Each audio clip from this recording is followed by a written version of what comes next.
Hello বন্ধুরা, আজকে বানিয়েছি সিদ্ধ আলুর দম। তো আমাদের এবছর আলু চাষ করেছিল। তো আলু চাষ করলেই জানো, যারা চাষ করে ছোটো ছোটো গুঁড়ো গুঁড়ো আলু হয়, তো সেগুলো খাওয়া হচ্ছিল না। তো আমি ভাবলাম যে এই আলুগুলো প্রেশার কুকারে সিদ্ধ করে আলুর দম বানাবো। তো তাই করলাম। দেখতেই পাচ্ছি এখানে তেল গরম হয়ে গেছে, পেঁয়াজ দিয়ে দিয়েছি, টমেটো দিয়ে দিয়েছি, তারপরে দেবো এখানে আদা রসুন পেস্ট। তেল ছেড়ে দিলে তারপরে আদা রসুন পেস্টটা দিয়েছি।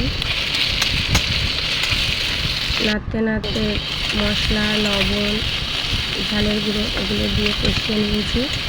কষিয়ে নিয়ে তারপরে সিদ্ধ করে রাখা আলুগুলো দিয়ে দিলাম। সিদ্ধ করে রাখা আলুগুলো দিয়ে ভালো করে নাড়াচাড়া করে কষিয়ে কষিয়ে ভাজা ভাজা করে নিতে হবে। ভাজা ভাজা করে নিয়ে তারপরে এখানে পানি দিয়ে দেব। পানি মানে শুকনো শুকনো করে এইভাবে একদম পুরো ভাজা ভাজা করে নিয়েছি। তারপরে আমি এখানে পানি দিয়ে কষিয়ে নিয়েছি। কষিয়ে নিয়ে রেডি হয়ে গেল আলুর দম। Bye bye.